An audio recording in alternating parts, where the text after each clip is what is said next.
home/Documents and Translations. La tragedia de la Escuela de Yoga de Buenos Aires. 1. Dos académicas investigan. 07/28/2023 Susan J. Palmer. A+. A.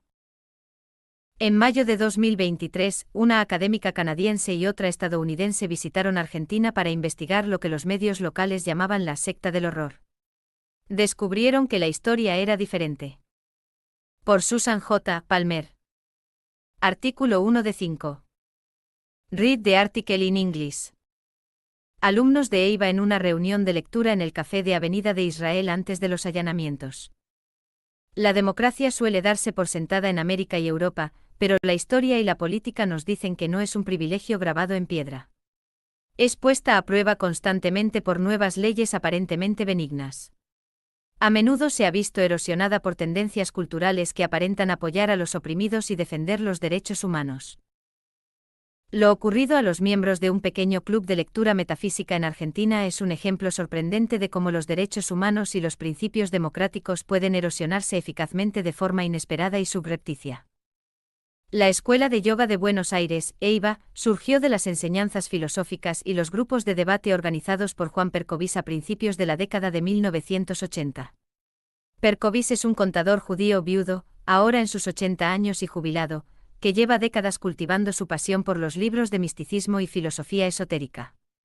Su gusto es ecléctico, de Germán S. 1877 a 1962, a Paramahansa Yogananda 1893 a 1952, de George Ivanovich Gurdjieff 1866 a 1949, a Dale Carnegie 1888 a 1955, y su preocupación es cómo aplicar estos principios filosóficos a la vida cotidiana. Perković tuvo su propio profesor de Raja Yoga, antigua filosofía hindú, opuesta a las asanas o posturas físicas del Hatha Yoga, y se convirtió él mismo en profesor, atrayendo a un círculo de alumnos que se amplió hasta unas 200 personas. Fundó EIVA, que se reúne cada 2 semanas para debatir las lecturas asignadas. También es un club social, porque en estas reuniones se han presentado espectáculos desde números cómicos hasta sketches de aficionados o lecturas de poesía, pasando por actuaciones de músicos, actores y magos profesionales, todos ellos miembros de EIVA. Alumnos de EIVA representando una obra teatral en el escenario del Café de Avenida Estado de Israel antes de los allanamientos. Este floreciente club social y movimiento artístico/espiritual se vio súbitamente asolado por una incursión repentina, violenta y militarizada. El 12 de agosto de 2022 policías armados con armas largas irrumpieron en la puerta principal de un café de la Avenida Estado de Israel donde se impartía una clase de filosofía esotérica. Unos 50 estudiantes de EIVA fueron retenidos a punta de pistola, la mayoría de ellos ancianos de 60, 70 y 80 años muy bien vestidos. El objetivo de esta redada era encontrar pruebas de trata de personas, detener a los autores y rescatar a las víctimas. Pero a pesar de la falta de denuncias previas de exmiembros o de autodenominadas víctimas de EIVA o de cualquier prueba convincente en absoluto, 19 miembros fueron detenidos y acusados de asociación ilícita, trata de personas, explotación sexual y lavado de dinero relacionado con la trata de personas. Lo habían conseguido utilizando supuestamente técnicas de persuasión coercitiva, es decir, lavado de cerebro, para esclavizar a 9 alumnas de EIVA y prostituirlas con hombres ricos y poderosos con fines de recaudación de fondos sectarios. Como señaló uno de los abogados del equipo de defensa de EIVA, los sospechosos fueron enviados a prisión antes de un juicio, antes de que se presentara ninguna prueba. Y la mayoría de ellos permanecieron encarcelados durante casi 3 meses como parte de una investigación, en curso previa al juicio sobre la base de la Ley número 26.842 de Prevención y Sanción de la Trata de Personas y Asistencia a las Víctimas, del 19 de diciembre de 2012. Dibujo realizado en prisión por uno de los acusados representando cómo vivieron esos días en prisión. La leyenda reza, el agradecimiento es la memoria del corazón, Lao Tse, N. Grados 7, y el poder de Dios, nombre de la obra musical que compusieron en prisión. En Argentina existe una Fiscalía Especial denominada Protex, Procuraduría para el Combate de la Trata y Explotación de Personas. Se creó a raíz de la nueva Ley Argentina 26.842 de 2012 contra la trata de personas. Las fuerzas políticas e intelectuales detrás de la aprobación de esta ley se analizan en el libro de 2021 de la fiscal adjunta Marisa S. Tarantino. Recientemente el gobierno argentino ha aumentado las competencias y la financiación de la Protex. Protex necesita historias de éxito para sus informes anuales. En un golpe inesperado, Protex, trabajando en tándem con los equipos SWAT de la policía y con Pablo Salum, el movimiento antisecta unipersonal de Argentina, además de las cadenas de televisión locales, lanzó una redada policial de estilo militar en el edificio propiedad de miembros de EIVA, empezando por la cafetería. Tras destrozar la puerta de la cafetería en la planta baja del edificio, los equipos SWAT subieron sistemáticamente 10 pisos para registrar por la fuerza los 25 apartamentos privados y despachos profesionales de los miembros de EIVA. Cuando los residentes encerrados en la cafetería ofrecieron a la mujer policía a cargo las llaves de sus puertas, estas fueron rechazadas. Al fin y al cabo se trataba de una importante oportunidad fotográfica. Era teatro de control del crimen. El objetivo estaba claro: la filmación de la operación policial produciría vídeos utilizados para justificar la represión ordenada por los fiscales de Protex. La Policía Federal Argentina posando para las cámaras de los medios de comunicación en la puerta del edificio de Estado de Israel. Esa noche se llevaron a cabo redadas agresivas simultáneas en un total de 50 lugares de Buenos Aires. En la calle, frente al café, se apostaron reporteros para tomar fotos de las personas esposadas mientras eran arrastradas fuera del edificio y colocadas en los transportes de la policía. Al parecer, algunos periodistas estaban al corriente de la redada incluso antes de que se produjera. Un vídeo en el que se ve a la heroica policía fuertemente armada rompiendo puertas y la declaración unilateral del fiscal se subieron a YouTube justo a tiempo para las noticias de la mañana sobre la escuela de yoga EIVA, la secta del horror que supuestamente había estado operando una red internacional de prostitución durante 30 años. Una cosa es leer en un país lejano sobre una secta que ha sido descubierta por traficar mujeres y otra muy distinta volar a Buenos Aires y entrevistar a los miembros de dicha secta y escuchar su versión de la historia. La mayoría de los lectores que se encuentren con la historia de EIVA en las noticias probablemente pensarán: deben ser culpables. Después de todo, ¿no es eso lo que hacen las sectas, explotar a la gente? Algunos lectores incluso podrían citar el proverbio: donde hay humo, hay fuego. Esta investigación fue realizada en Buenos Aires en mayo de 2023 por mí y mi compañera de investigación, la profesora Holly Falk de la Western Washington University. Nuestro colega, el Dr. Massimo Introvigne, que ya había escrito anteriormente sobre EIVA, nos animó a emprender esta investigación. No se nos pagó por ella, pero se cubrieron nuestros gastos de viaje a Argentina y de alojamiento. Tras pasar 8 días entrevistando a los alumnos de EIVA, tanto a los perpetradores como a las víctimas de trata de personas, al fundador de EIVA, Juan Percovis, y a su abogado, coincidimos en que la presunción de inocencia definitivamente debe aplicarse en este caso. Ninguna de estas personas era proxeneta, lavador de cerebros o traficante de personas. Ciertamente ninguno de ellos era una víctima, salvo que todos tuvieron la desgracia de verse atrapados en una pesadilla burocrática kafkiana. Una de las funciones de Protex es proteger a las víctimas. Pero estas mujeres de EIVA se quejaron de haber sido falsamente etiquetadas como víctimas y luego castigadas por su mítica condición de víctimas. Cada una de las mujeres que entrevistamos en su propio apartamento describió vívidamente su experiencia de la redada del 12 de agosto de 2022 y sus secuelas. Sus relatos fueron bastante coherentes. Detalle de la destrucción de las puertas de los domicilios particulares de miembros de EIVA allanados el 12 de agosto de 2022.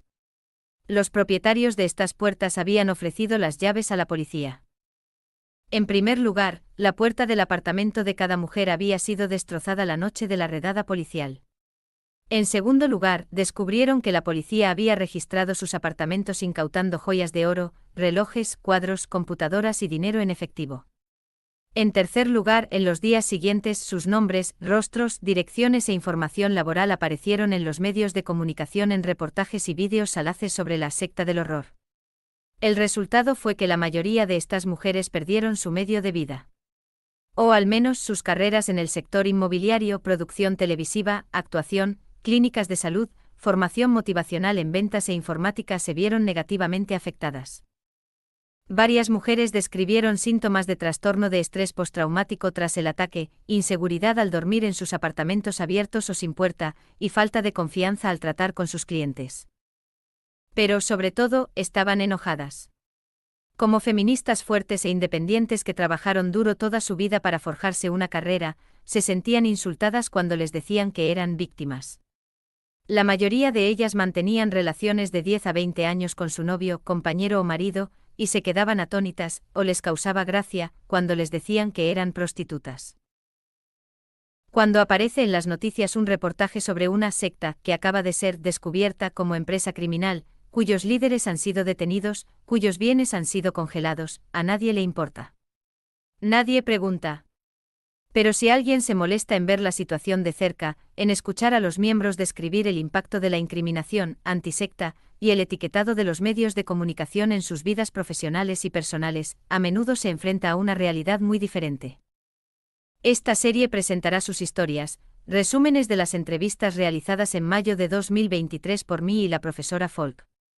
En estos relatos personales, uno puede ver lo fácil que es derrumbar la democracia y lo aterrador que debe ser este proceso para las personas afectadas. Primero, en el segundo y tercer artículo de esta serie, examinaremos las experiencias de dos extraordinarios artistas que fueron acusados de trata de personas y enviados a prisión antes de un juicio, y sus relatos sobre el devastador impacto de estas falsas acusaciones en sus carreras profesionales.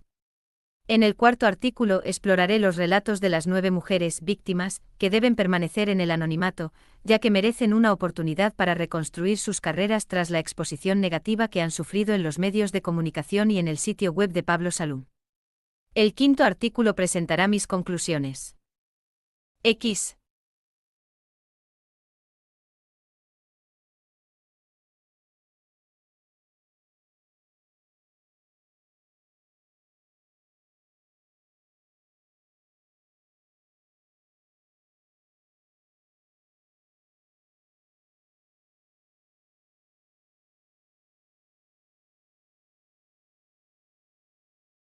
Translations.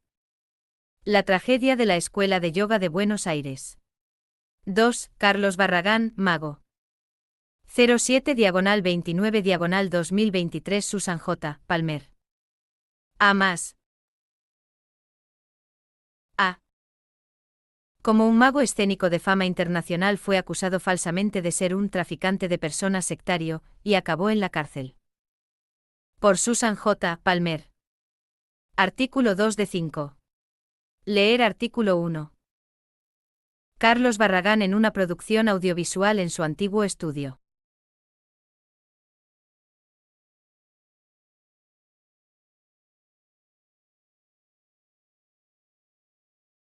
Estudio. Carlos Barragán es mago profesional.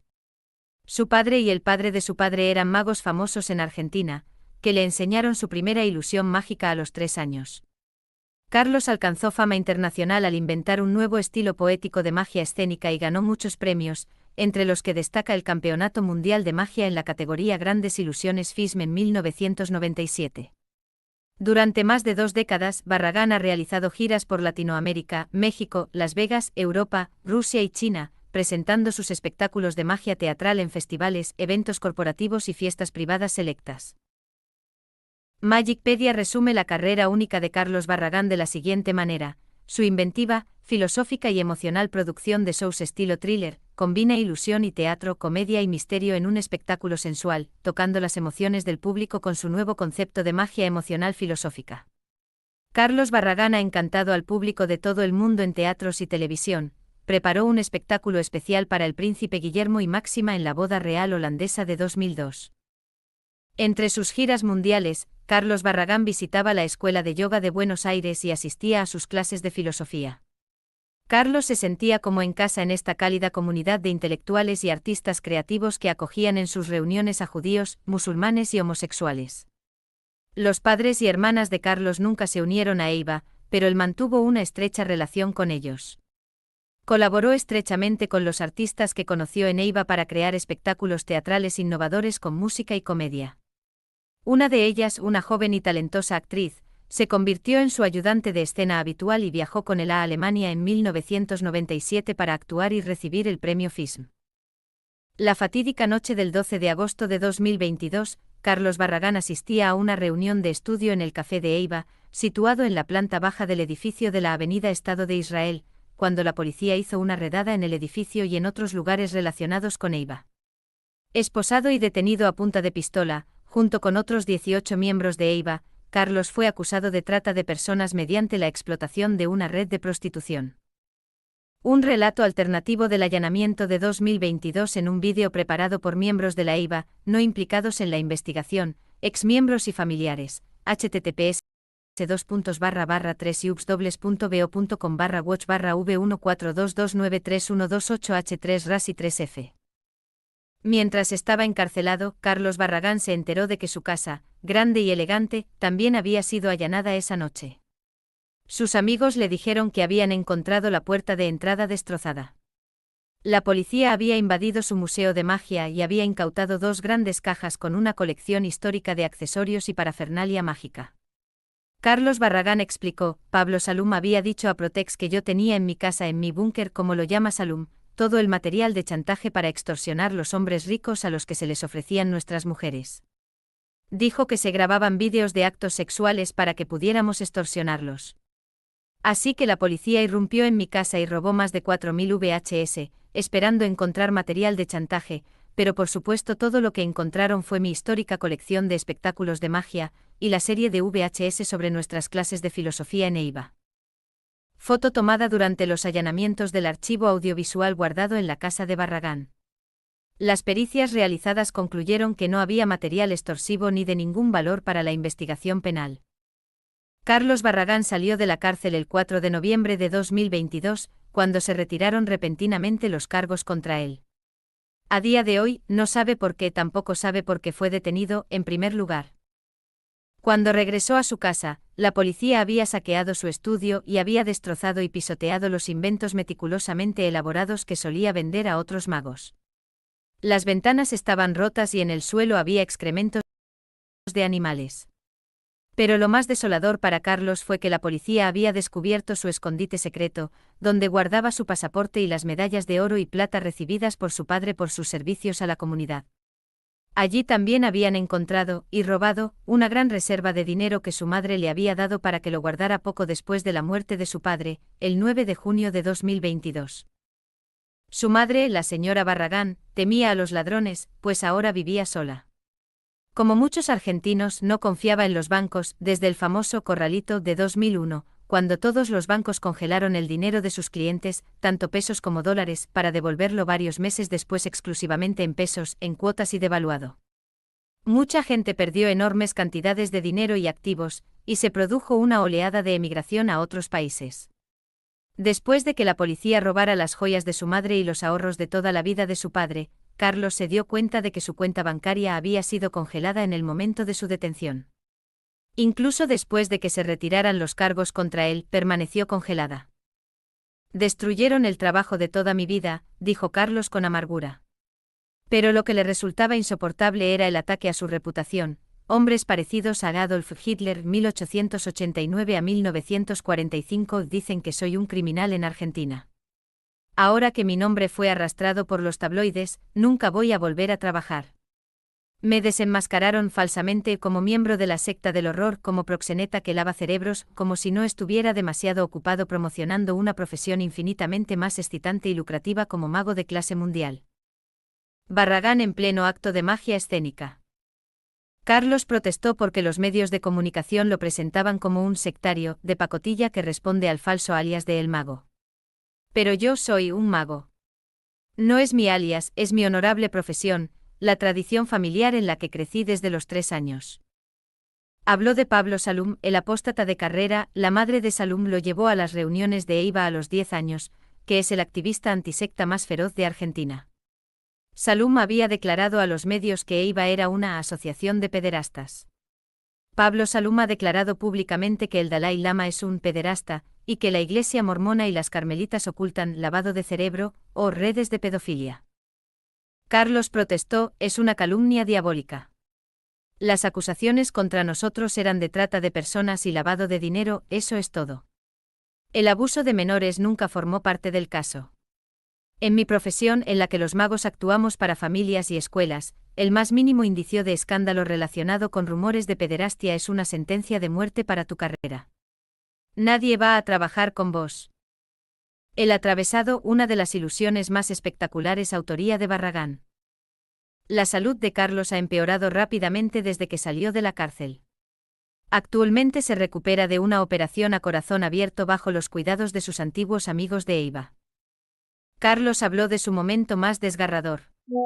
Mientras estaba en prisión, no le permitieron asistir a la ceremonia de homenaje a su difunto padre, un gran mago argentino. La ceremonia era un reconocimiento público de todos los servicios a la comunidad y las obras de caridad que el padre de Carlos había realizado a lo largo de su vida.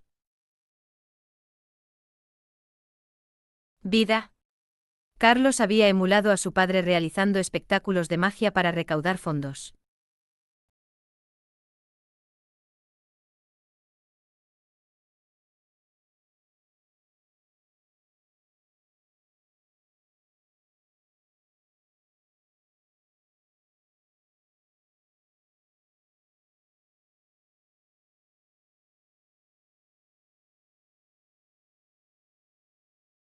Translations.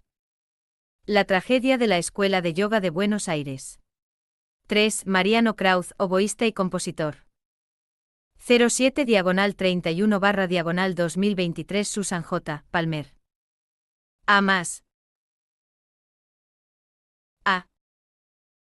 Un gran músico fue calumniado por una antisecta profesional, vilipendiado y detenido. Por Susan J. Palmer.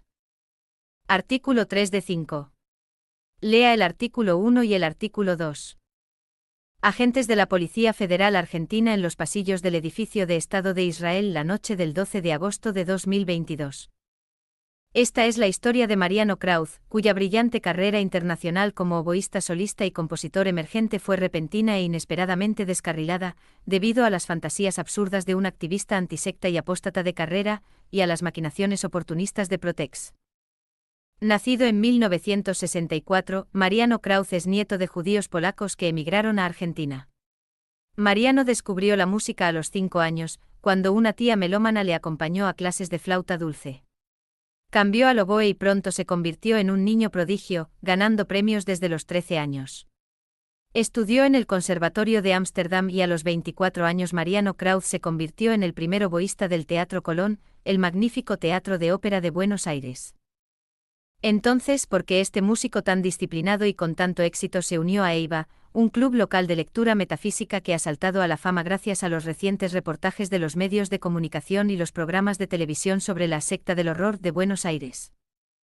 Una visión alternativa del apóstata de carrera, Pablo Salum, y su relación con la Eiva en un vídeo preparado por miembros de la Eiva, no implicados en la investigación, exmiembros y familiares. https://3ubs.bo.com/watch/v14229312998 aunque 8p.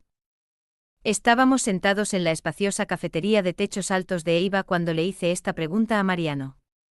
Era difícil imaginar que este espacio sereno, que daba a un encantador jardín, había sido, justo el pasado agosto, el escenario de la dramática redada militarizada, cuando la policía derribó la puerta principal y retuvo a punta de pistola a unos 50 estudiantes de filosofía de Eiva.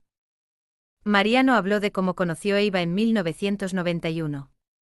Tenía mucho éxito como oboísta, viajaba mucho, pero mi vida estaba incompleta. Me sentía vacío. No encontraba un modelo en mis padres, judíos laicos, ambos farmacéuticos. Me apoyaban mucho en mis estudios, y yo los quería con todo mi corazón, pero no podían mostrarme mi meta superior, ni explicarme el sentido de la vida. Mariano tenía una novia cuya madre era alumna de Eiva. Ese verano me estaba preparando para una competencia internacional en Yugoslavia. Hacía mucho calor en Buenos Aires, no tenía aire acondicionado. La madre de mi novia alquiló un lugar en las montañas frescas de Calafate, al sur de Argentina, y me ofreció una cabaña donde podía quedarme y practicar.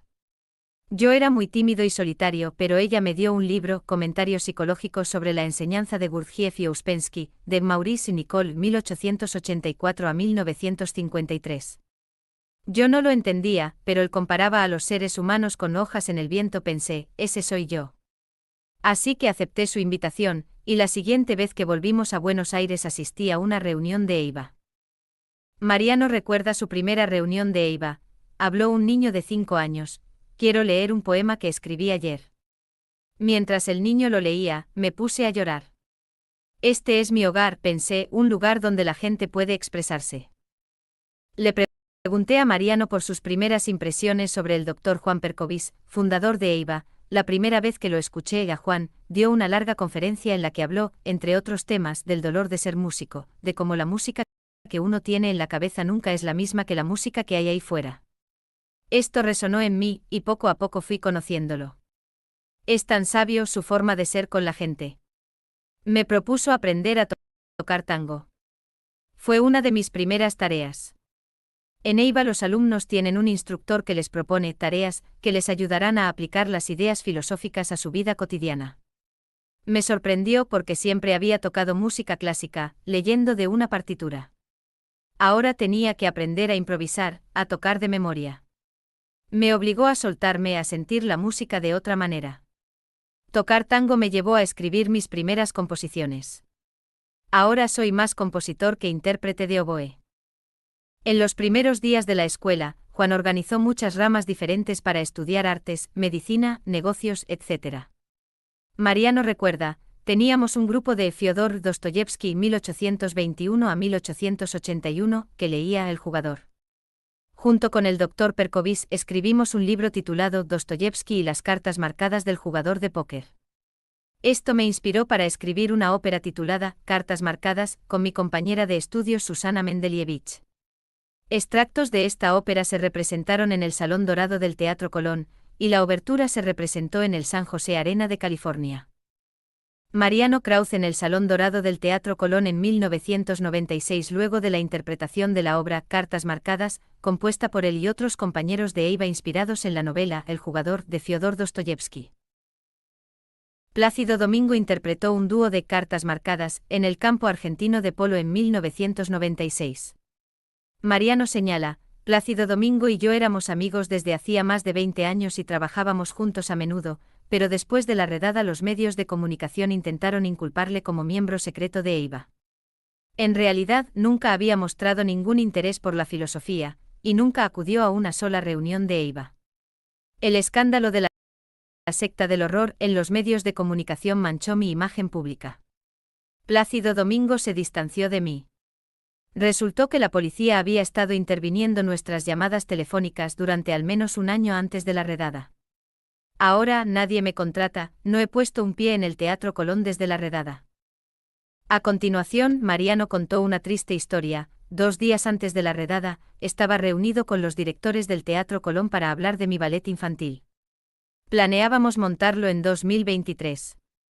Me llevó años y años crear esta música escrita como ballet.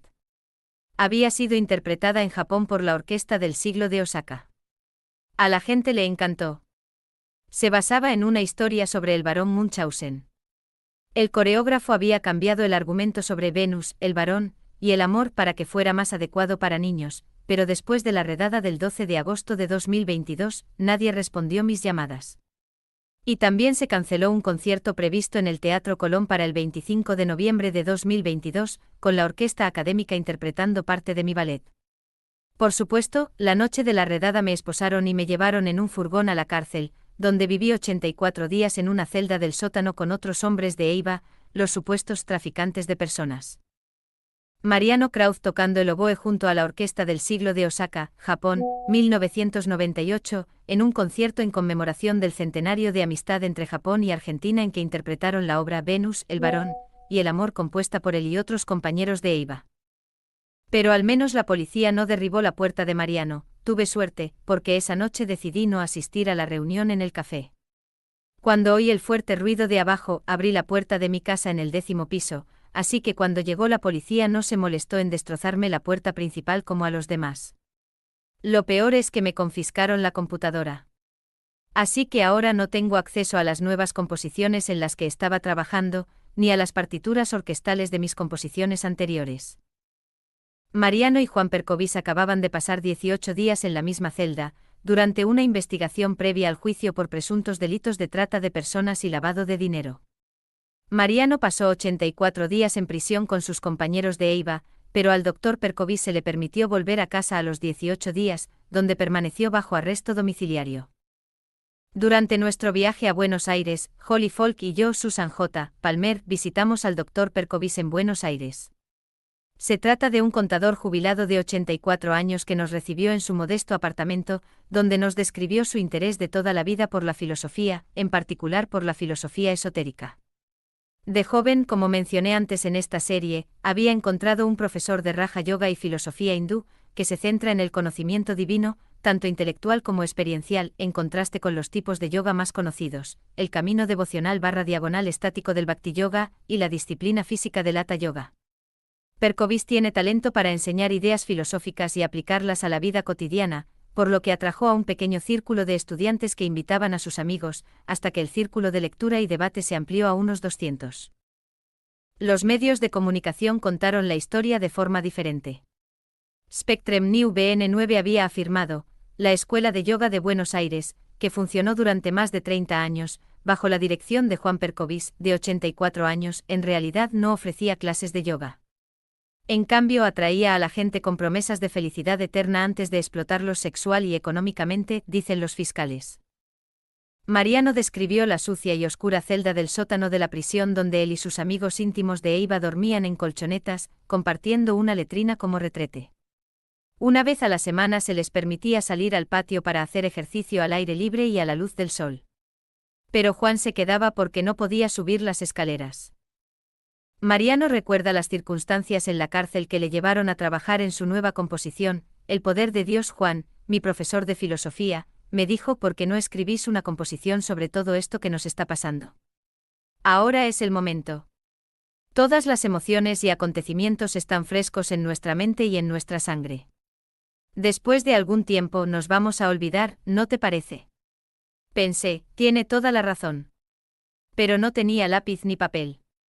Entonces, como por arte de magia, los presos de la celda de enfrente nos prestaron un juego de mesa que venía con unos papeles y un bolígrafo. Así empecé. La primera canción que se me ocurrió fue La banda de las rejas, una canción de jazz con letras sobre nosotros 10 durmiendo en el suelo, casi sin luz y sin agua, a veces escuchando las clases magistrales de filosofía de Juan, a veces contando nuestras historias, a veces cantando o contando chistes. Dibujo realizado por uno de los acusados durante su estadía en prisión, representando a Mariano Krauz escribiendo partes del musical, El poder de Dios, que cuenta las experiencias de los miembros de Eiva durante los allanamientos y las detenciones. Al costado se observa un demonio enjaulado y una leyenda que reza, mire usted, juegan poquito, peor para ellos porque ganan menos. Dostoyevsky N. Grados 7. La banda de las rejas se convirtió en nuestro himno, continuó Mariano. La cantábamos juntos varias veces al día. Ayudaba a llevar algo de alegría y energía a aquel lugar oscuro y sucio. Después de esa canción, fue como si hubiera abierto una canilla. La inspiración fluía y no podía parar de componer día y noche. Más tarde recibí un papel con pentagramas de amigos y familiares, y empecé a escribir una canción sobre los allanamientos que acabábamos de sufrir. A medida que la letra y la música iban tomando forma, cantaba las distintas partes a mis compañeros de celda, y 2 de ellos se convirtieron en mis compañeros de canción. Carlos, el mago campeón del mundo, solía cantar con nosotros a veces, cuando su salud se lo permitía. Así que cuando terminó Allanamiento, Juan me propuso escribir un musical en 3 actos. El primer acto sería Allanamiento. Nuestro tiempo en la cárcel podría ser el segundo acto. Y a partir del momento en que recuperáramos la libertad, ese sería el acto 3, que terminaría con el cierre del caso. Lo que Juan sugirió en la cárcel ocurrió de verdad. Desde que salimos de la cárcel y recuperamos la libertad, hasta ahora compuse 72 canciones con una duración total de más de 4 horas. Mi sueño es que el poder de Dios se represente en todo el mundo, transmitiendo un mensaje de paz, unión y tolerancia.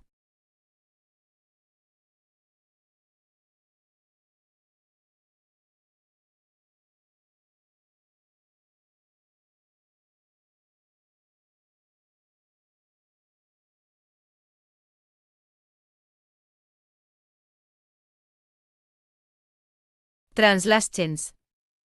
La tragedia de la Escuela de Yoga de Buenos Aires. 4. Las 9 mujeres víctimas. 08/01/2023 Susan J. Palmer. A más. A. La historia de 9 mujeres brillantes y profesionales que fueron falsa y odiosamente etiquetadas como víctimas y prostitutas. Por Susan J. Palmer. Artículo 4 de 5. Lea el artículo 1, el artículo 2 y el artículo 3. Foto luego de los allanamientos en un departamento del edificio de la Avenida Estado de Israel. La policía vació todos los roperos y muebles e incautó elementos personales como fotos familiares y de mascotas. Cuando mi colega la profesora Holly Falk y yo entrevistamos a las mujeres víctimas de Eiva, descubrimos que eran bastante distintas en cuanto a edad y profesión, pero nos dimos cuenta de que tenían rasgos en común. Las entrevistamos en sus casas pequeñas, compactas y muy bien cuidadas. 5 de ellas vivían fuera del edificio de 10 plantas del café de la planta baja donde Eiva impartía sus clases hasta que la redada interrumpió sus actividades. Las restantes 4 sí vivían ahí. El edificio de los miembros de Eiva funciona como una cooperativa, no como una comuna religiosa. Los propietarios de los pisos pagan cuotas de mantenimiento, pero son económicamente independientes. Otra característica común es que no tienen hijos. Una mujer, 67, que se unió a Eiva en 1990 y es propietaria de su apartamento desde hace 32 años explicó: "No creo en el matrimonio. La cultura argentina es muy machista, así que cuando te casás, perteneces a tu marido. Yo me pertenezco a mí misma". Otras mujeres explicaron que siempre habían dado prioridad a sus carreras y valoraban su independencia y libertad.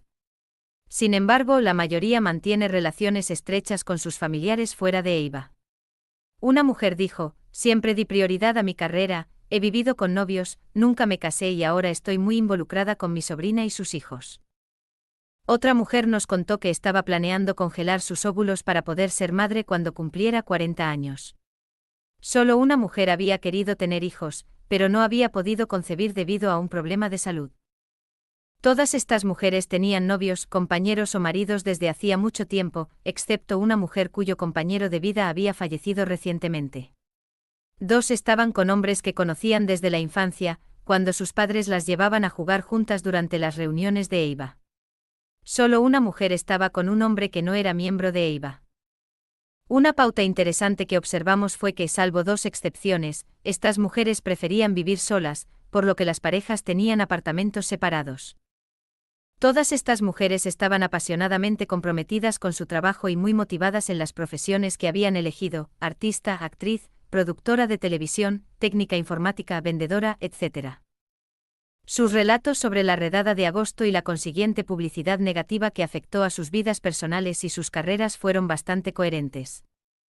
Una mujer, 65, artista profesional propietaria de su apartamento desde hace 7 años, dijo: "Me siento más cómoda viviendo con gente que conozco". Ella estaba en el café cuando unos 100 policías federales argentinos con cascos, escudo y armas largas rompieron las puertas de la calle y las puertas de 22 apartamentos de 24. Cuando volví a mi apartamento vi que la policía había recogido todas mis joyas de oro en una chaqueta. Grité para que cambiaran de opinión y no se las llevaran. Habló del impacto de la publicitada redada en su carrera: "Siempre viví de mis cuadros y de enseñar arte. Perdí mi trabajo como profesora y mis clientes, y ahora hago artesanías para vender en ferias de artesanos". Las 9 mujeres relataron la misma experiencia de argumento circular, cuando fueron entrevistadas en la Cámara Gesell, unidad de víctimas especiales, que cuando negaban ser víctimas, les decían que su negación probaba que lo eran. La artista dijo: "Es un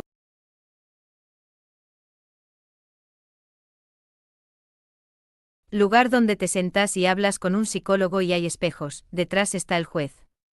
Los abogados no te interrogan, estás sola con el psicólogo".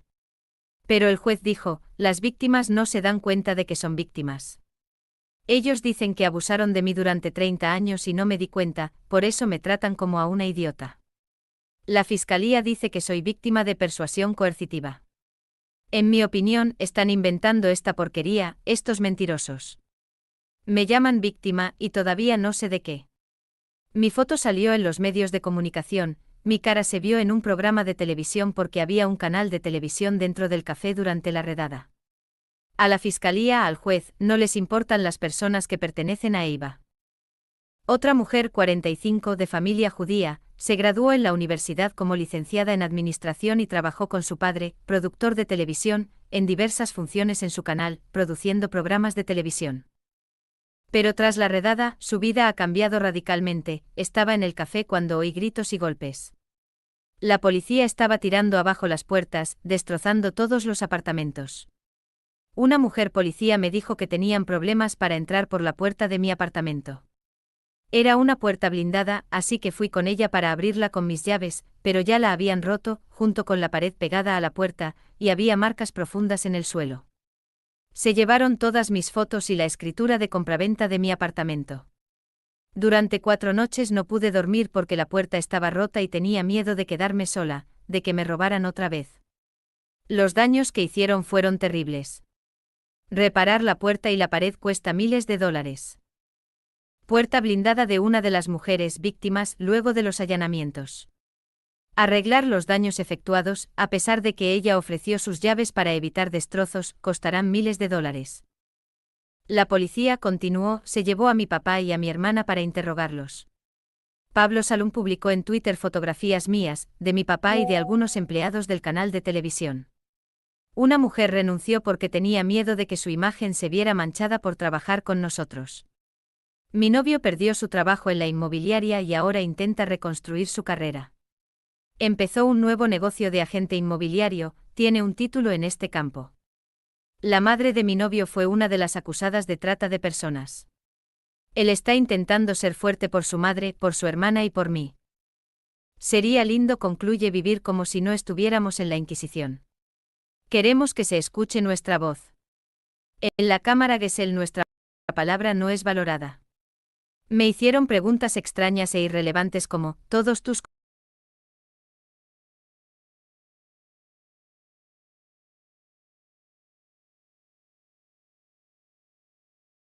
tiempo de evaluarnos antes de etiquetarnos como prostitutas y víctimas de lavado de cerebro? Etiquetar a alguien es fácil, pero deshacerse de esa etiqueta es más difícil. Yo trabajo en los medios de comunicación, en la televisión, así que sé cómo funciona. Cuando finalmente nos declaren inocentes, ningún periódico se va a molestar en informar sobre nosotros, o tal vez haya un pequeño párrafo en la última página. Ahora nuestras caras están por toda la televisión. Pablo Salum menciona nuestros nombres y nos llama sectarias en su página web antisecta. Estaba rota y tenía miedo de quedarme sola, de que me robaran otra vez. Los daños que hicieron fueron terribles. Reparar la puerta y la pared cuesta miles de dólares. Puerta blindada de una de las mujeres víctimas luego de los allanamientos.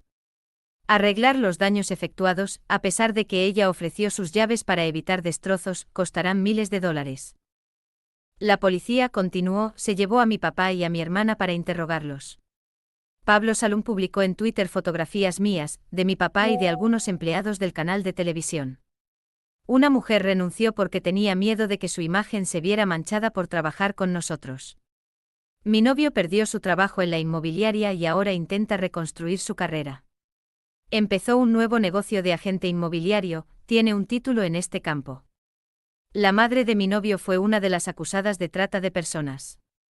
Él está intentando ser fuerte por su madre, por su hermana y por mí. Sería lindo, concluye, vivir como si no estuviéramos en la Inquisición. Queremos que se escuche nuestra voz. En la Cámara Gesell nuestra palabra no es valorada. Me hicieron preguntas extrañas e irrelevantes como, ¿todos tus compañeros son judíos? Deberían haber intentado y haberse tomado el tiempo de evaluarnos antes de etiquetarnos como prostitutas y víctimas de lavado de cerebro. Etiquetar a alguien es fácil, pero deshacerse de esa etiqueta es más difícil. Yo trabajo en los medios de comunicación, en la televisión, así que sé cómo funciona. Cuando finalmente nos declaren inocentes, ningún periódico se va a molestar en informar sobre nosotros, o tal vez haya un pequeño párrafo en la última página.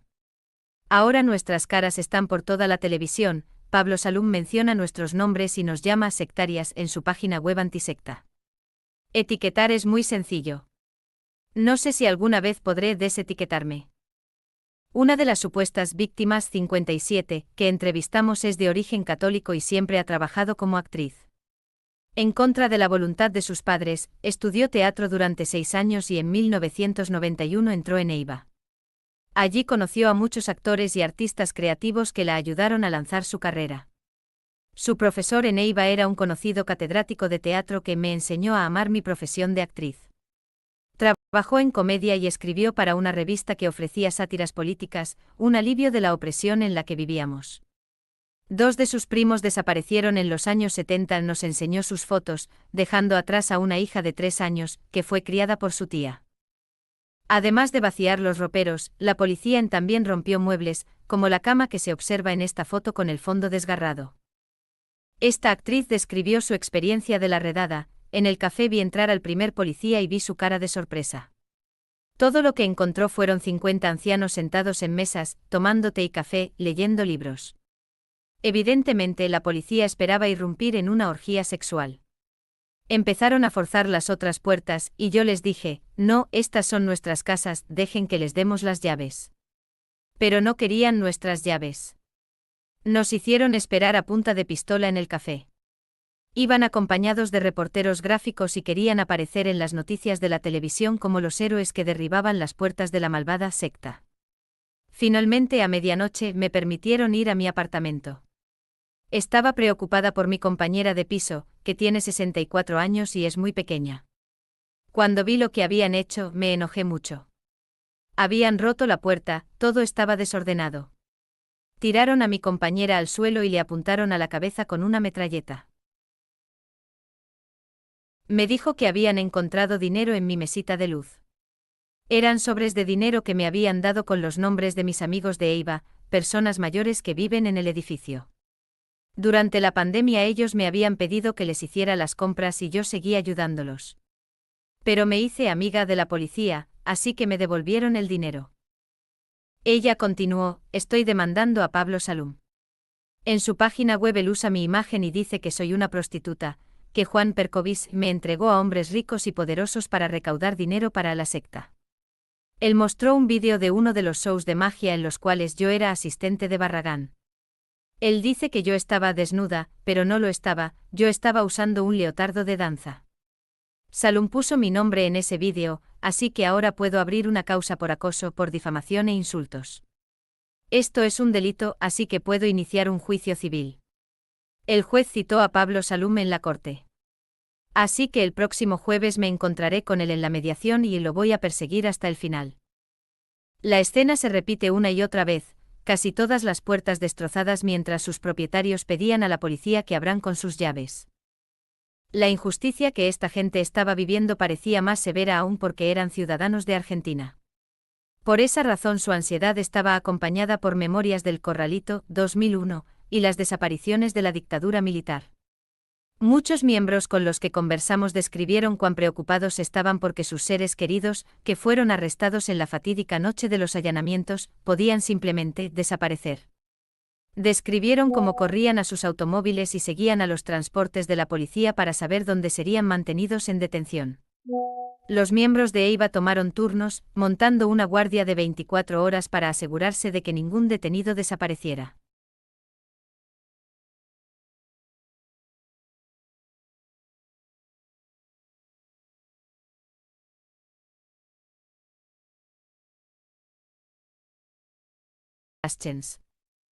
La tragedia de la Escuela de Yoga de Buenos Aires. 5. Porque no hay secta, ni lavado de cerebro, ni víctimas. 08/02/2023 Susan J. Palmer. A más. A partir de las entrevistas de las académicas, el caso EIVA aparece como una invención de un único y despiadado antisecta y de los fiscales que imprudentemente le creyeron.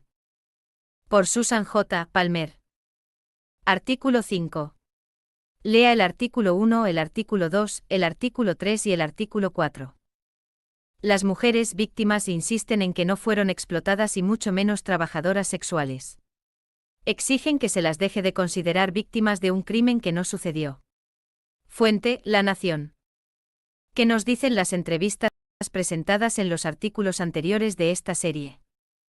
En primer lugar, es muy poco probable que estas mujeres tengan un segundo trabajo funcionando en un estado zombi de lavado de cerebro como prostitutas. A las investigadoras no nos parecieron prometedoras como material para prostitución. Aunque ni mi colega Holly Falk ni yo, como académicas norteamericanas de mediana edad, estamos en condiciones de predecir lo que los hombres ricos y poderosos de Argentina podrían considerar sexy, parece poco probable que los proxenetas se molesten en preparar como prostitutas a mujeres de entre 50 y 60 años. Además, el hecho de que estas mujeres sean profesionales independientes y de alto rendimiento, y que la mayoría mantenga relaciones estables y duraderas con hombres, hace difícil imaginar que se dediquen a la profesión más antigua del mundo. Massimo Introvigne enumera los perfiles de las 9 mujeres víctimas: una psicóloga social y cantante profesional de 66 años, una profesora de artes plásticas y pintora de 62 años, una actriz de 57 años, miembro del equipo campeón del mundo de magia escénica en 1997, una profesora de primaria y coach empresarial filosófico de 55 años, una mujer de 50 años que ya fue considerada víctima y fue sometida a un peritaje en el caso anterior, que Eva ganó en 2000, que demostró que no era ni víctima ni explotada, una licenciada en Administración de Empresas de 45 años, una agente inmobiliaria de 43 años, una profesional de marketing digital de 41 años, una agente inmobiliaria, diseñadora de macromedia y diseñadora de páginas web de 35 años.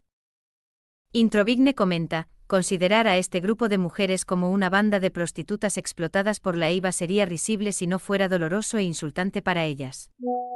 Table of Contents. ¿Les lavaron el cerebro a las mujeres de la EIVA?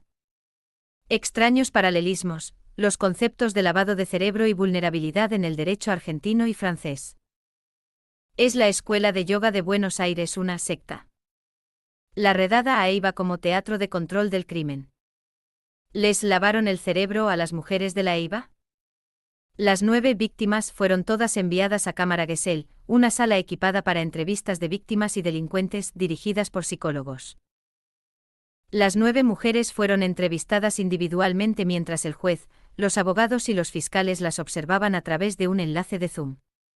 Insistieron con vehemencia en que no eran prostitutas, ni les habían lavado el cerebro, que eran plenamente dueñas de sus vidas, y que nadie las obligaba a nada. Pero tanto el juez Martín Irurzun como el juez Roberto José Boicó afirmaron en el fallo de la Cámara de Apelaciones del 4 de noviembre de 2022 que, como las mujeres víctimas habían participado en EIVA durante tanto tiempo, habían internalizado la manipulación y no eran conscientes de que habían sido manipuladas. Después de su entrevista inicial en la Cámara Gesell, y luego de las entrevistas realizadas por la doctora Falk y yo, las 9 mujeres se sometieron a segundos exámenes psicológicos y psiquiátricos forenses. En los informes de los psicólogos y psiquiatras todas aprobaron con particular éxito como normales. Es bien sabido en círculos académicos y legales que la teoría del lavado de cerebro ha sido relegada al reino de la pseudociencia. Los detenidos fueron acusados de asociación ilícita, trata de personas, explotación sexual y lavado de dinero en base a la ya mencionada Ley número 26.842 de Prevención y Sanción de la Trata de Personas y Asistencia a las Víctimas, sancionada el 19 de diciembre de 2012, modificatoria de la ley anterior, Ley número 26.364. Como señala Introvigne, Argentina no penaliza la prostitución, pero sí la conducta de quienes se benefician económicamente de la actividad sexual de otra persona. La Ley 26.842 categoriza a las prostitutas como víctimas, incluso cuando niegan su condición de víctimas. Pero si Protex las identifica y elige protegerlas, quedan atrapadas en esta categoría. Introvigne explora la crítica feminista de esta ley por Tarantino, quien escudriña la herramienta argentina utilizada para criminalizar la prostitución, que es la vulnerabilidad como dispositivo de gobernanza. Tarantino argumenta que este dispositivo crea un paradigma de victimización, que niega a ciertos sujetos su agencia política.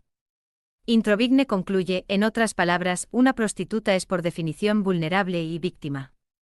Si ella dice que ha decidido libremente ser prostituta, esto solo prueba que la victimización ha sido especialmente efectiva. Extraños paralelismos, los conceptos de lavado de cerebro y vulnerabilidad en el derecho argentino y francés.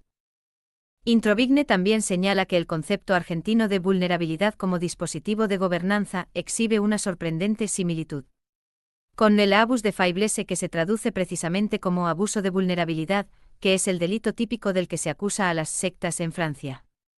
Parece una encarnación más del lavado de cerebro.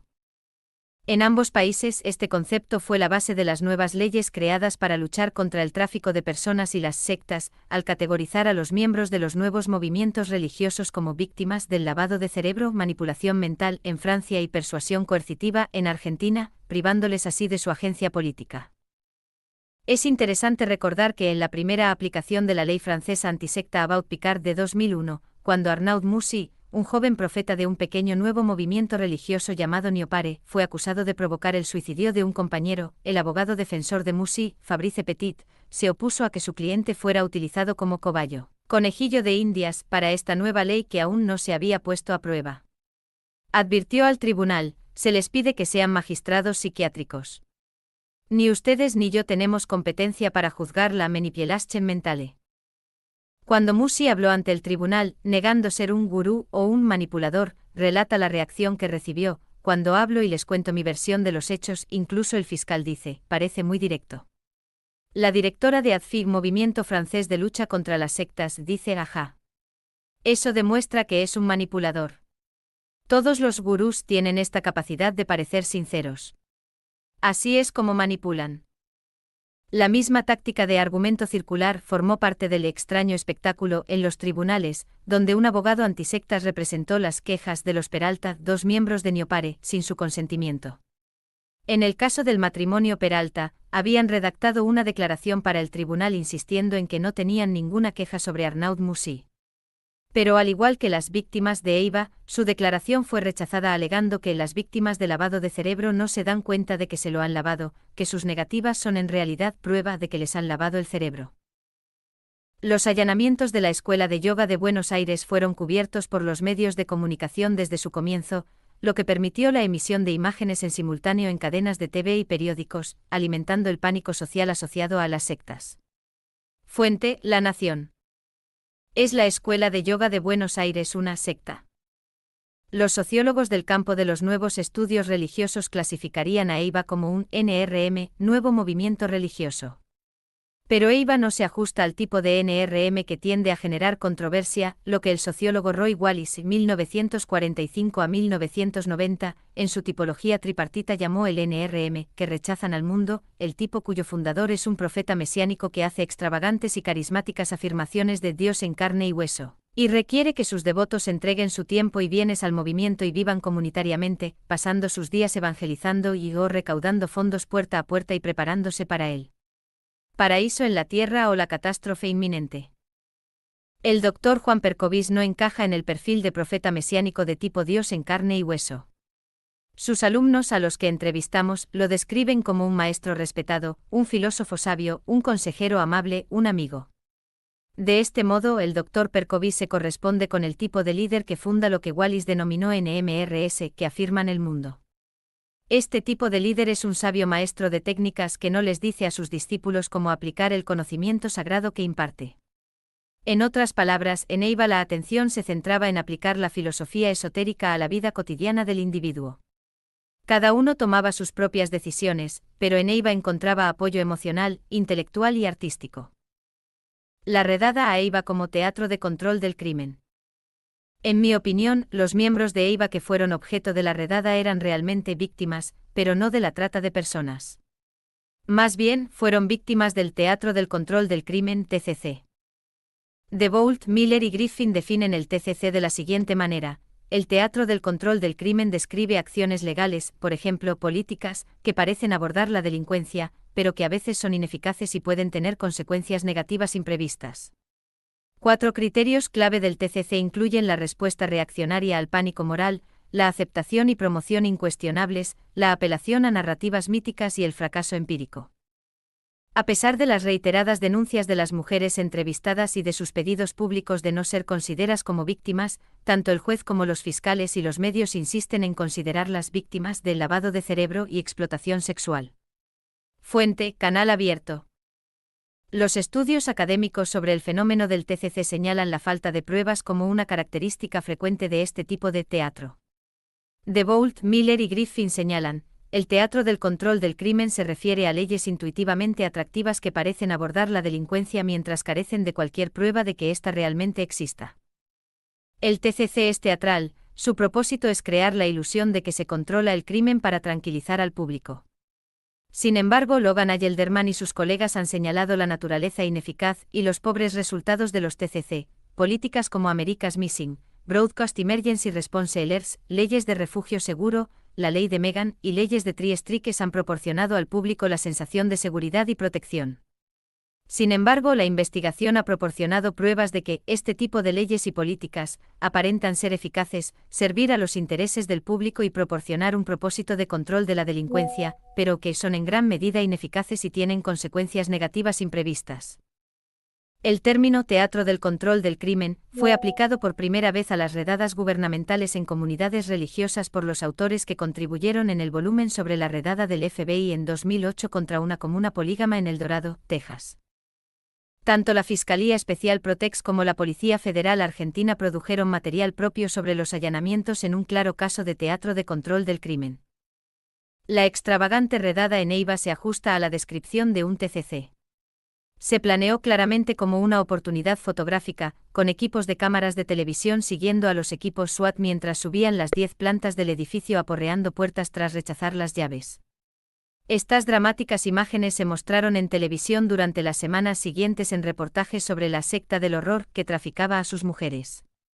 El hecho de que ningún miembro o antiguo miembro, aparte de Pablo Salum, hubiera presentado denuncias, o de que no se presentaran pruebas útiles, no importó.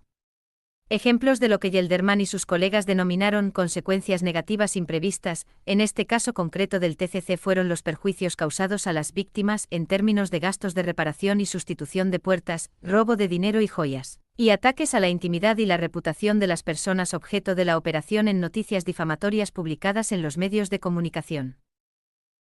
A pesar de las declaraciones de los fiscales y las psicólogas del Programa Nacional de Rescate y Acompañamiento a las Personas Damnificadas por el Delito de Trata, la realidad es que al momento de los allanamientos no se encontró ninguna víctima. Así lo dicta el informe del Programa Nacional de Rescate, 12 de agosto de 2022. Una de las 9 mujeres víctimas, 45, ofreció una perspicaz interpretación de la redada y sus consecuencias. Basta con que una persona tóxica entre en una pequeña comunidad religiosa para que todo el grupo se venga abajo. Nosotros tenemos a Pablo Salum. Nadie de nuestro grupo se quejó nunca ni dijo que era una víctima. Solo hay una persona que dice mentiras. Y Protex necesita esas mentiras. Solo somos un número para su informe anual. Protex afirma, hay 200 víctimas en Neiva, para poder recibir dinero del gobierno. Si realmente les preocupamos las víctimas, ¿por qué nos tratan como animales? ¿Por qué cancelar nuestras visas de Estados Unidos? ¿Por qué destruir nuestros medios de vida? No tienen ninguna prueba de ningún delito, todo son especulaciones, y aún así consiguieron arruinarnos la vida. X. Tagged with, Anticult Argentina, Buenos Aires Yoga School.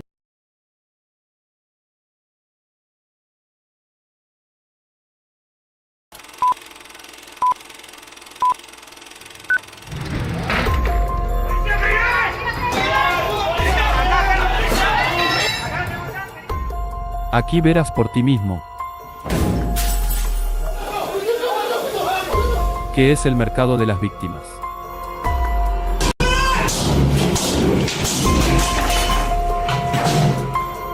Usado para falsear estadísticas internacionales.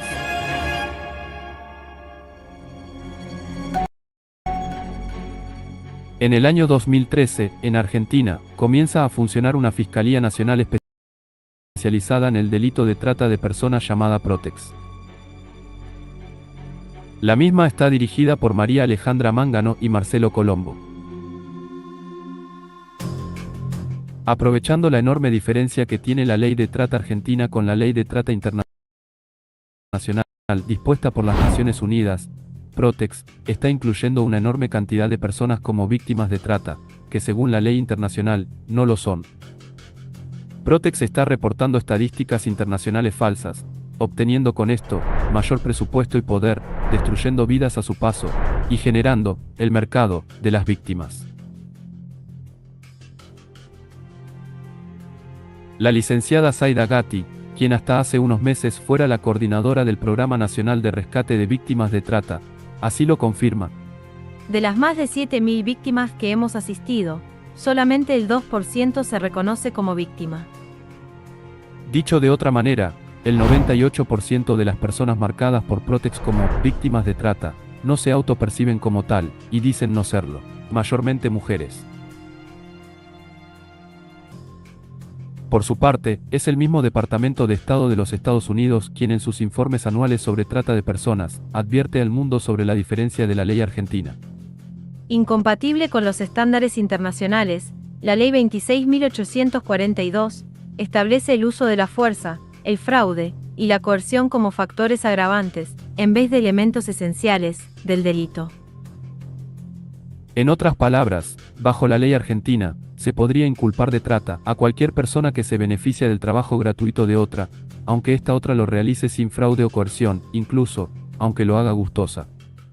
Protex, si quisiera, podría marcar como víctimas de trata de personas a los voluntarios de la Cruz Roja, por ejemplo. Sí, escuchaste bien. Con lo cual, el Departamento de Estado llega a pedirle a la Argentina modificar la ley de trata de personas, para que la fuerza, el fraude o la coerción sean elementos esenciales del delito, en lugar de factores agravantes, en consonancia con el protocolo TIP de las Naciones Unidas. Pero mientras tanto, Protex no solo sigue falseando estadísticas internacionales, sino que va por más. Las Naciones Unidas consideran vulnerables a personas que tienen especiales dificultades para ejercitar sus derechos. Protex amplió este concepto para poder llamar vulnerable a cualquier persona que niegue ser víctima y así descartar su testimonio.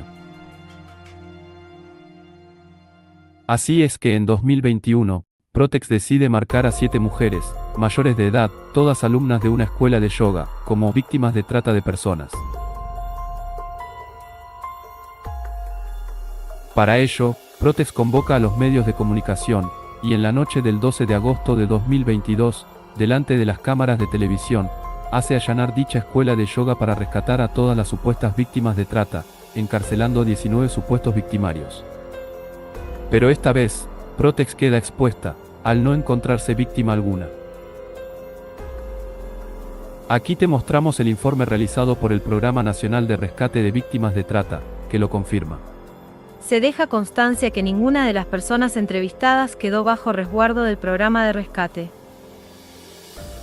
Luego de este incidente, y por vez primera, la comunidad internacional pone el ojo sobre las falsas estadísticas internacionales de Protex. Estados Unidos, en su informe sobre Argentina y la trata de personas, del año 2023, llega a decir textualmente: se desconoce cuántos de los casos procesados bajo la Ley 26.842 involucran delitos de trata según la definición del derecho internacional. Pero aunque en los allanamientos no encontraron víctima de trata alguna, Protex insiste en que estas mujeres lo son, afirmando que eran vulnerables, y no conscientes de ser explotadas sexualmente por la escuela de yoga. Aquí te lo mostramos. Permanecen engañadas.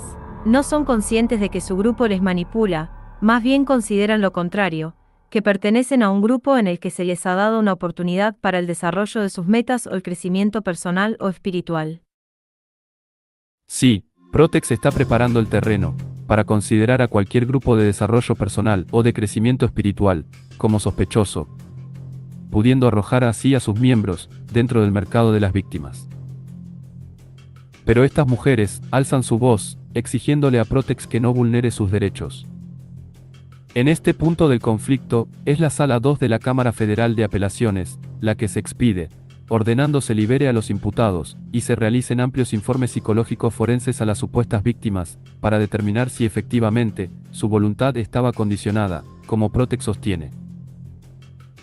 Luego de 10 meses, después del trabajo de 15 peritos del cuerpo médico forense, salen por fin los informes periciales. Todos ellos dan cuenta de lo mismo. Se trata de mujeres de entre 35 y 66 años de edad, sin signo de sumisión, alteración de su voluntad o reducción de su pensamiento crítico. Muy por el contrario.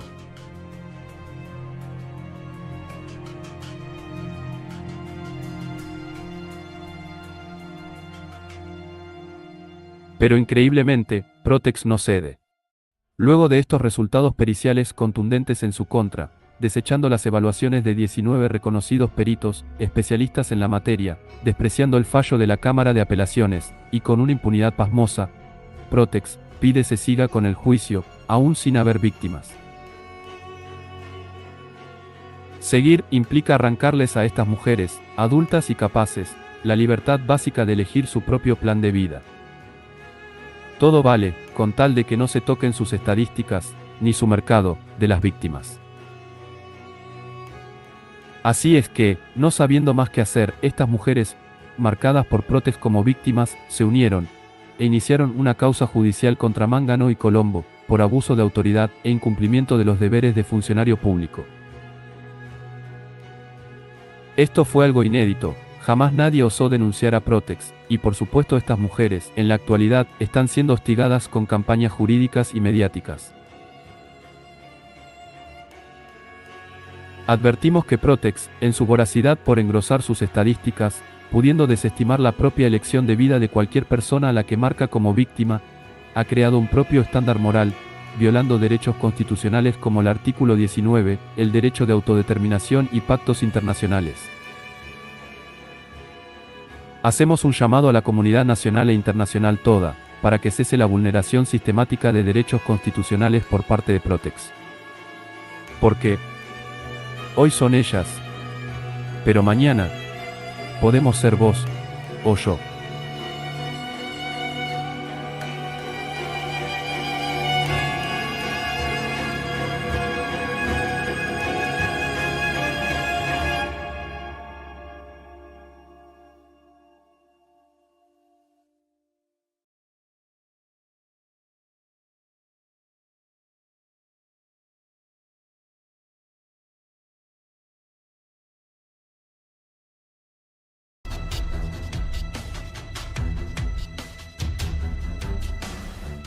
En base a una única denuncia de identidad reservada, la Procuraduría de Trata de Personas, o Protex, con el objetivo de rescatar a 7 mujeres mayores de edad identificadas como víctimas de explotación sexual, impulsa una causa contra la escuela de yoga por trata de personas.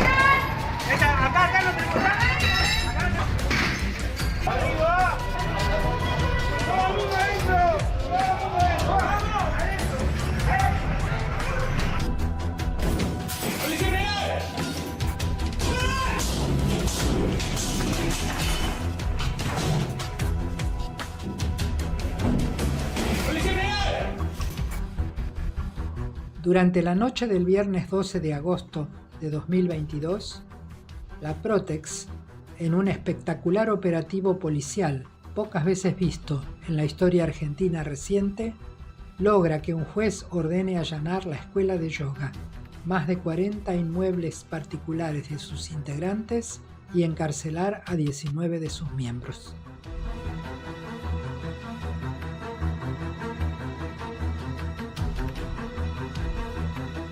El Programa Nacional de Rescate de Víctimas de Trata acude al salvataje de las 7 supuestas víctimas.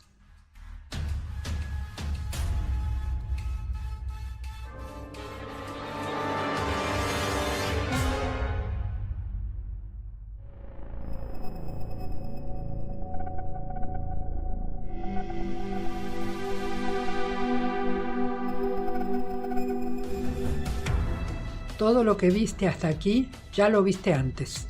Es de público conocimiento. Se supo por los medios masivos de comunicación. Pero hay algo que no se sabe y que te vamos a contar.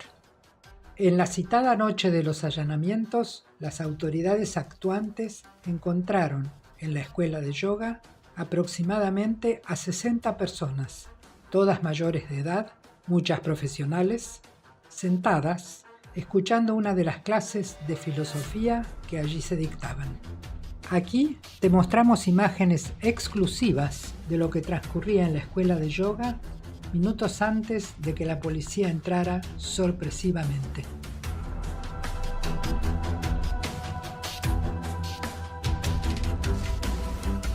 Muchas gracias. Y nuevamente a todos y a cada uno por estar aquí. Y les cuento que hoy tenemos una invitación al cafecito. Y aquí te mostramos imágenes del allanamiento mismo. Se está llevando a cabo una orden judicial. A su vez, en los domicilios particulares encontraron a otras personas en sus quehaceres cotidianos. Pero hete aquí un solo detalle. No encontraron ni una sola víctima. Aquí te mostramos, directo del expediente, el informe de los allanamientos que realizó el Programa Nacional de Rescate de Víctimas de Trata. Se deja constancia que ninguna de las personas entrevistadas quedó bajo resguardo del programa de rescate.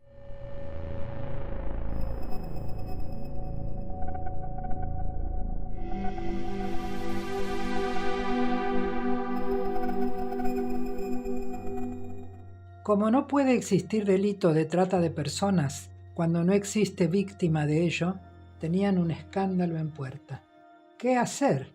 Y peor aún, puesto que el operativo fue coordinado convocando a los medios de comunicación y realizado frente a ellos, el prestigio de la Protex estaba en juego. Nuevamente, sin víctimas. ¿Qué hacer?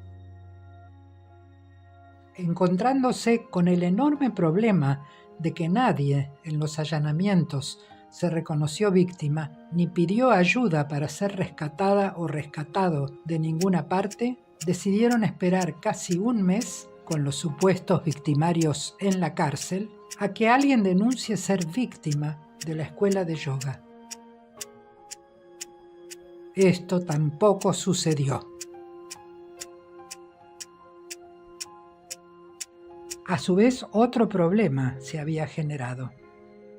Desde la primera semana, las mujeres, originalmente señaladas como víctimas de explotación sexual, a las que la Protex supuestamente pretendió salvar la noche de los allanamientos, se unieron y enviaron varios escritos, exigiendo declarar en la causa para limpiar su nombre, repudiar la acción de ser victimizadas, pedir que se respeten sus derechos como mujeres adultas y dejar de ser cosificadas por la justicia. Aquí te mostramos varias de esas presentaciones incluidas en el expediente judicial. De lo único que fuimos víctimas es del maltrato, la humillación, las severidades y apremios ilegales del personal policial. Se nos usó para ser víctimas, con absoluto desprecio a las normas referidas. A esta altura resulta absurdo tener que seguir afirmando que no somos víctimas. Que se nos deje de considerar víctimas de algo que no somos, de delitos en nuestro perjuicio que jamás existieron. El panorama no hace sino generarnos angustia porque se juega con las normas y se manipula a las instituciones. Los operadores judiciales sabían que se les estaba acabando el tiempo. Tenían que encontrar una solución y la encontraron.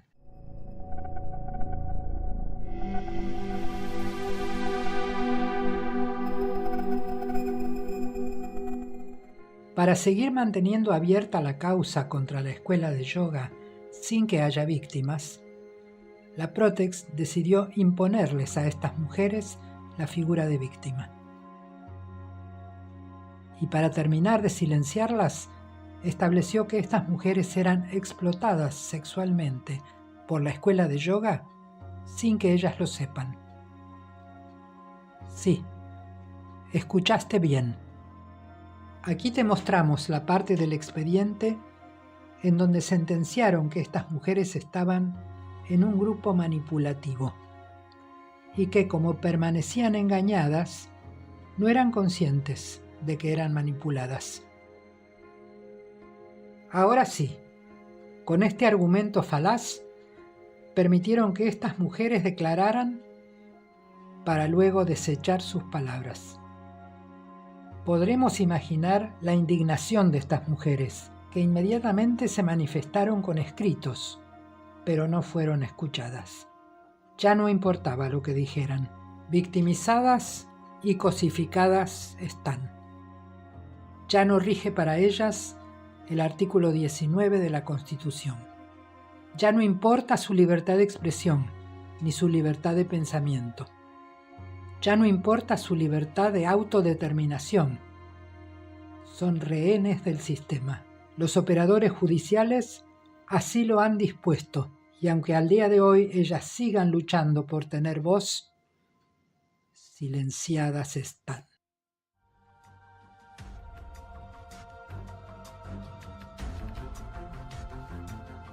¿Pueden tener estos operadores judiciales la potestad de violar nuestros derechos más básicos?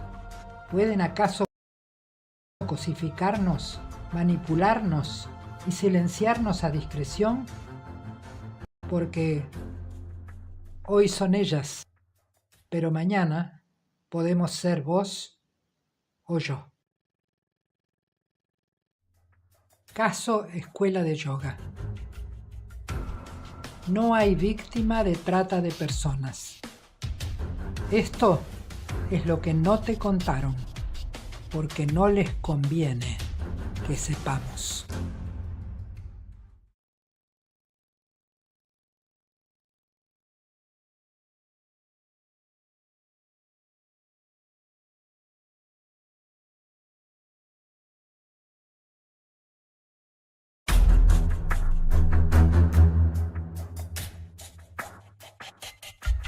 Como ya viste en la parte 1, en la causa contra la Escuela de Yoga por trata de personas, no existe víctima del delito.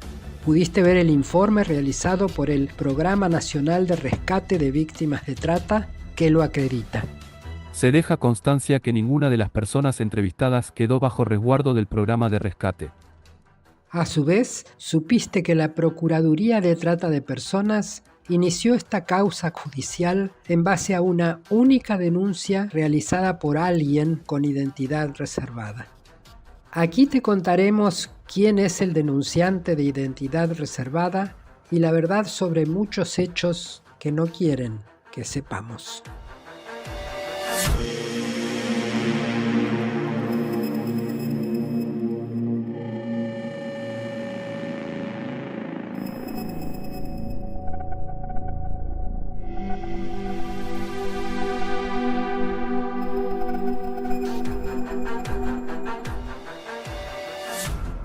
Luego de un año de realizada la denuncia, y como te mostramos en el capítulo anterior, el 12 de agosto de 2022 se producen los allanamientos masivos contra la Escuela de Yoga. Impulsado por la fama y la exposición mediática generada, el denunciante de identidad reservada recorre los medios de comunicación más importantes del país para revelar que es él el único denunciante de la Escuela de Yoga. Yo que soy el denunciante, que esta causa es una denuncia mía, yo que soy el denunciante, que esto salió a través de mi denuncia, o sea, soy el denunciante, por lo cual yo en esta causa soy solamente el denunciante. Sí, porque soy yo el denunciante. Una vez que supimos que el denunciante era Pablo Salum, no fue difícil conocer su relato, ya que lo viene contando desde hace 20 años en diferentes notas televisivas, escritas y radiales.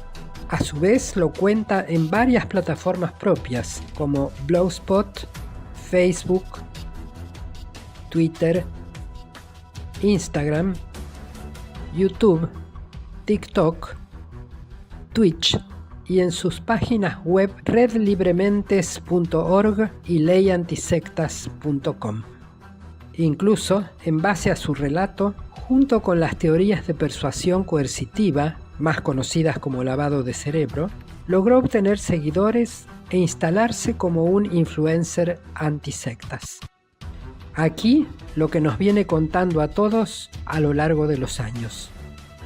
Soy un sobreviviente de una organización coercitiva, una secta, en la cual han captado a mi familia. Yo estuve hasta los 14 años aproximadamente. La secta esta es la Escuela de Yoga de Buenos Aires. Pero perdí a mi mamá y a mis hermanos ahí adentro. Si tu madre te estuviera viendo en este momento, ¿qué le dirías?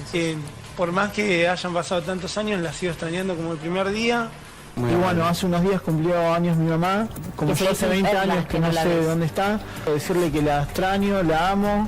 Saber que tenés a tu mamá o a tus hermanos secuestrados, coercionados, bajo coerción. Es lo peor que te puede pasar en la vida. ¿No sabés nada de tu familia? No.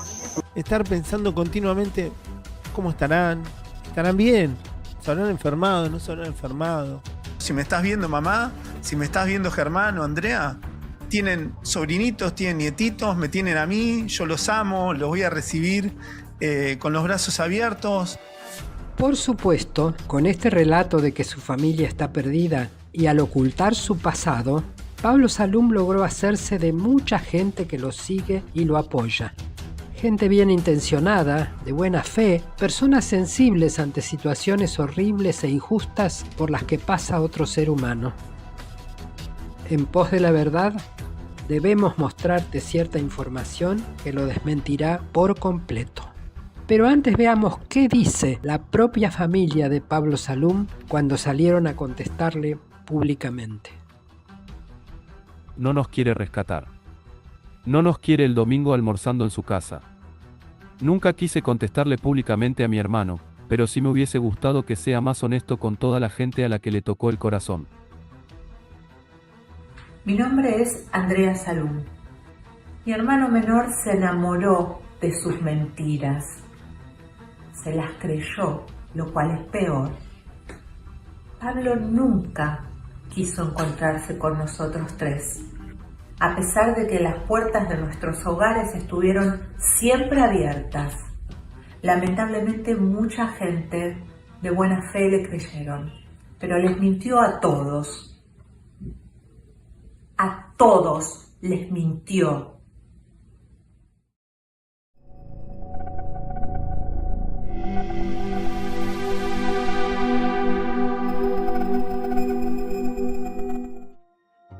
Como te mostramos, hace casi 20 años que todos hemos escuchado solo lo que Pablo Salum quiso que escuchemos, con el objeto de que lo veamos como una víctima.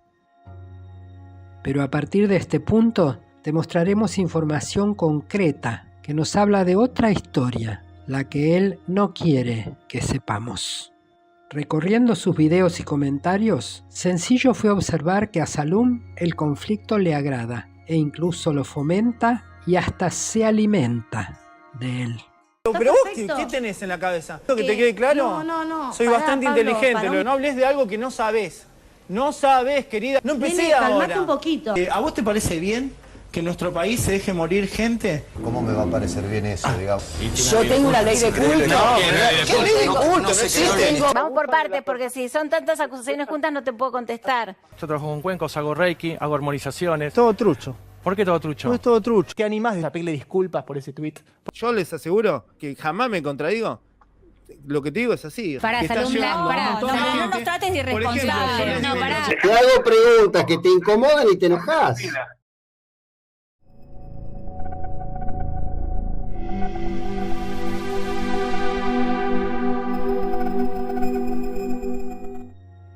Como ya viste, Pablo Salum nos vino repitiendo a todos durante años y años que desde que era un niño perdió a toda su familia y que no tiene información de cómo contactarla. Sin ir más lejos, el blog que creó en el año 2009 se llama Mi Familia Perdida. Allí nos pide ayuda a todos para encontrarla.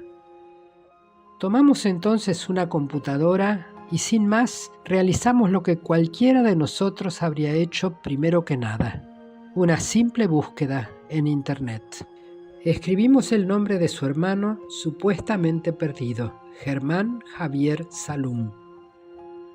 No solamente figuran sus datos de contacto, sino que su hermano Germán, hace años ya, tiene su propia inmobiliaria. Pero incluso, ¿adivina cómo se llama la inmobiliaria? Sí, Salum. servicios inmobiliarios. Días después obtuvimos otro dato, la última dirección en la que Pablo Salum vivió junto a su madre supuestamente perdida. Fechado el 24 de octubre de 1995, en este oficio, se le encarga a la policía ir al domicilio en el que Pablo Salum, en ese entonces de 17 años, reside con su madre, Graciela Alarcón. Domicilio donde se encuentra el menor causante, Pablo Gastón Salum, junto a su progenitora señora Carmen Graciela Alarcón, cito en la calle 663, piso séptimo, departamento D. Una vez obtenido el dato, fuimos entonces a esa misma dirección, cita en Capital Federal. Y cuando llamamos, ¿quién creen que nos atendió? Exactamente. La madre de Pablo Salum. Pero para que no creas solo en nuestra palabra, aquí te mostramos, del expediente judicial, el informe pedido por la misma Protex al Registro Nacional de las Personas, que constata dónde vive hoy día la madre de Pablo Salum. Y aquí te mostramos los documentos juntos. Ambos detallan la misma dirección. Alarcón, Carmen Graciela. Calle 663. Piso 7. Departamento D.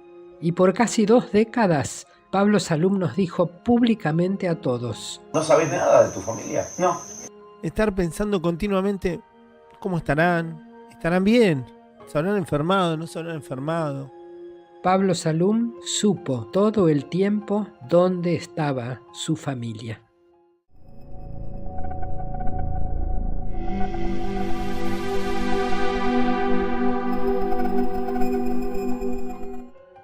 Hasta aquí es claro cómo Pablo Salum utilizó a su familia para generar un falso perfil de víctima. Pero por si faltaba algo, mirá incluso su propia reacción cuando sus hermanos, a los que nos dijo esperar, amar y extrañar, salen por primera vez a expresarse públicamente. Ese es mi hermano. Esta foto de mi hermano me mata. Esta me mata.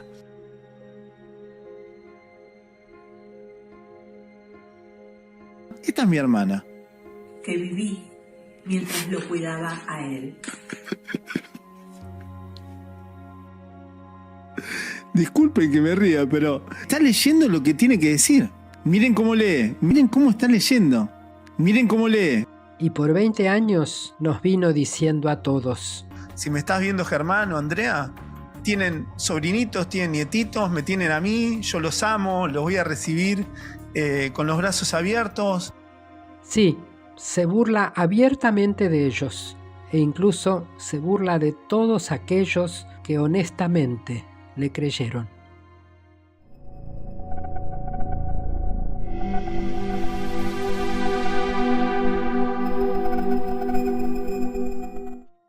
Fuimos a investigar en los tribunales, aunque Pablo Salum nos repetía a todos: jamás tuve una denuncia, jamás, nada. Soy una persona de bien, siempre lo fui. Pablo Salum, ya desde los 17 años, tiene causas en su contra. Incluso, todavía siendo menor, estuvo 2 veces preso, rescatado siempre por su madre. Esta causa, por fuga de hogar, se la inicia su mismo padre, Héctor Eduardo Salum, enviándolo a prisión a los 17 años. Esta otra, por amenazas de muerte, se la inicia su propio hermano Germán, 1 año después. Y como si fuera poco, en 2021 Pablo Salum denuncia a su propia madre, diciendo de ella que lidera una organización coercitiva criminal que extorsionaba personas y una cantidad de atrocidades más. Sí, denuncia a la misma madre de la que nos dice hace 20 años querer encontrar, salvar y amar. Carmen Graciela Alarcón. Si me estás viendo, mamá, tienen sobrinitos, tienen nietitos, me tienen a mí, yo los amo, los voy a recibir con los brazos abiertos. Todo lo descubierto nos obligó entonces a preguntarnos: ¿por qué Pablo Salum nos miente tan descaradamente? ¿Por qué nos dice que no sabe dónde localizar a su familia? ¿Por qué se burla de sus hermanos, a quienes nos dijo extrañar, amar y esperar con los brazos abiertos? ¿Por qué fue denunciado y encarcelado por su mismo padre, del cual prácticamente no habla? ¿Por qué luego su hermano lo denuncia y es enviado nuevamente a la cárcel?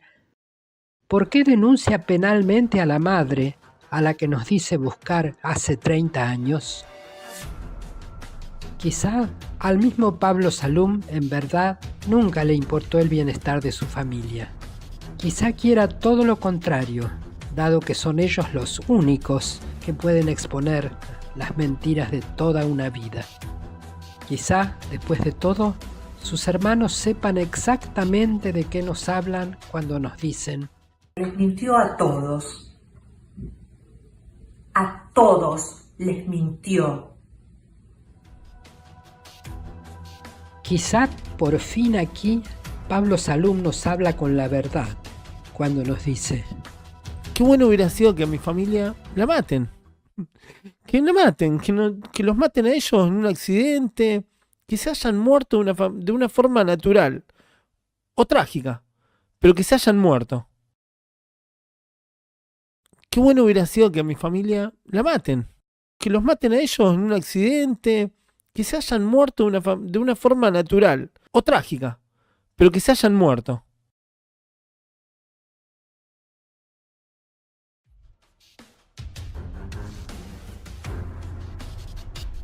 Caso Escuela de Yoga. Pablo Salum nos mintió a todos públicamente y lo hizo durante 20 años. Esto es lo que no te contaron, porque no les conviene que sepamos.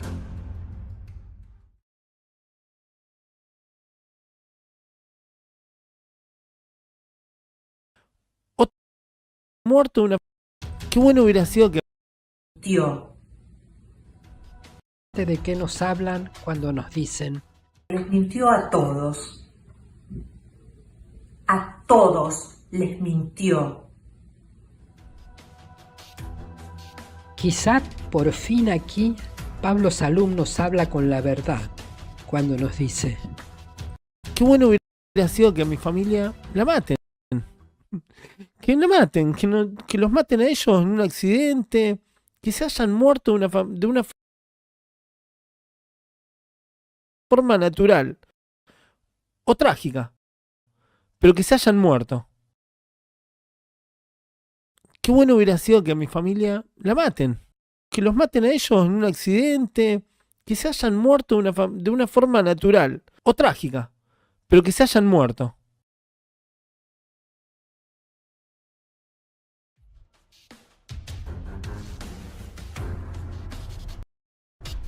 Caso Escuela de Yoga.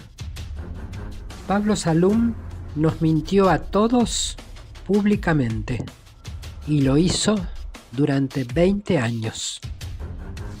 Esto es lo que no te contaron, porque no les conviene que sepamos.